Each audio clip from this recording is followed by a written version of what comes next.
मित्र हो, या महाराष्ट्राच्या मातीमध्ये, या स्वराज्याच्या भूमीमध्ये येऊन अमित शहांनी जी मराठा आंदोलनाची टिंगल टवाळी उडवली, यावरून मराठा आरक्षणाच्या आंदोलनाकडे आणि एकंदरीत आरक्षणाच्या प्रश्नावर महायुती आणि या भाजपाचा काय दृष्टिकोन आहे हा अवघ्या जगासमोर आला। महाराष्ट्राच्या मातीमध्ये प्रचारानिमित्त विधानसभेच्या प्रचाराच्या पार्श्वभूमीवर आलेले अमित शहा या मातीमध्ये येऊन मराठा समाजाच्या विरोधामध्ये दंभ भरतात। ते म्हणतात की ज्यांना आंदोलन करायचंय त्यांना खुशाल आंदोलन करू द्या, कारण अशी आंदोलन हाताळण्याचा आम्हाला चांगला अनुभव आहे। पटेल असेल, गुर्जर असेल, अशी मोठ्या आंदोलनाचा आम्ही बिमोड केला। यामुळे मराठा आरक्षणाचा सुद्धा, या आंदोलनाचा सुद्धा आम्ही बिमोड केल्याशिवाय राहणार नाही। केवळ हे विधान मराठा समाजाच्या संदर्भातच होतं अशी समज, अशी कल्पना सगळ्यांनी ह्या महाराष्ट्रवासियांनी करून घेऊ नये। एकंदरीतरित्या भाजपाचं आरक्षण या विषयावर आणि या महायुतीचं आरक्षण या संदर्भात काय भूमिका आहे हा दृष्टिकोन आपल्या समाजासमोर आला पाहिजे। काय म्हणतात अमित शहा? अमित शहा म्हणतात गुर्जर आणि पटेल या दोन्ही आंदोलन जसा त्या आंदोलनाचा बिमोड केला तसा अगदी मराठा आंदोलनाचा ते बिमोड करणार आहेत। ही टिंगल, ही टवाळी अमित शहांना नक्कीच जी काही सत्तेची जी मस्ती आहे ना, हा मराठा समाज, हे मराठे मिळून नक्कीच अमित शहाची ही सत्तेची मस्ती नक्कीच जिरवतील।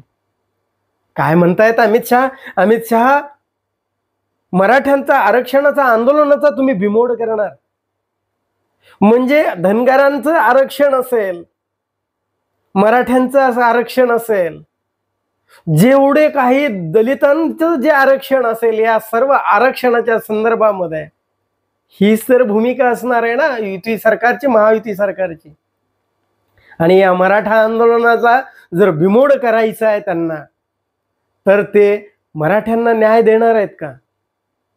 अजिबात देणार नाहीत। मराठ्यांना त्यांनी आता मराठा समाजाने तर यांच्याकडून अपेक्षाच ठेवता कामा नये। पण अमित शहाजी एक गोष्ट मात्र नक्कीच सांगावीशी वाटते की जे गुजराती, जे राजस्थानी जे असतील ना, जे डालड्यावरचे आहेत ना, त्यांनी ठेचा भाकरी खाणाऱ्याची कधीही तुलना करू नये।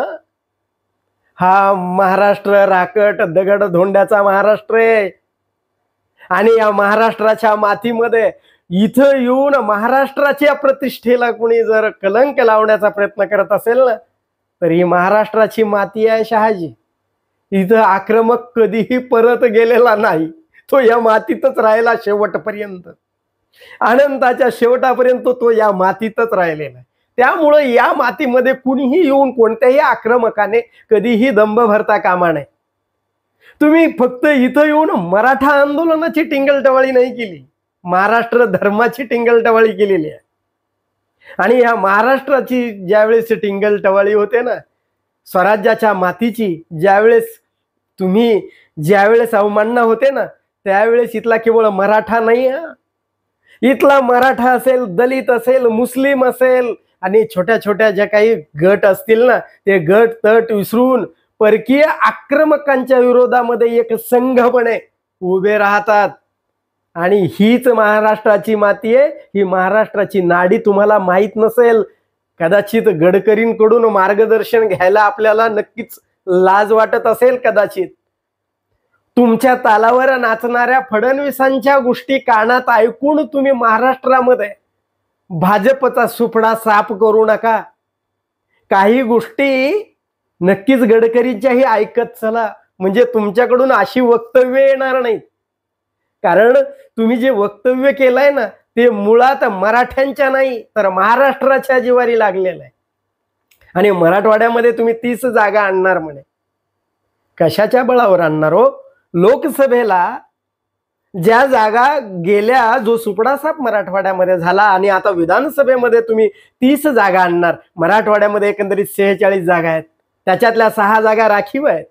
त्यातल्या 40 पैकी गेल्या वेळी 16 होत्या भाजपच्या, यावेळेस पहा अमित शहाजी, मराठवाड्यामध्येच नाही केवळ आणि केवळ मराठवाड्यामध्येच नाही तर अवघ्या महाराष्ट्रामध्ये महायुतीचा आणि या भाजपचा सुपडा साफ झाल्याशिवाय राहणार नाही. कारण हा महाराष्ट्र कधीही या मराठी मातीचा, मराठी माणसाचा आणि मराठी स्वाभिमानाचा कधीही अवमान सहन करत नाही. कारण हे गुजराती आणि हे राजस्थानी मोगलाचे मनसबदार होण्यामध्ये त्यांनी धन्यता मानलेली आहे.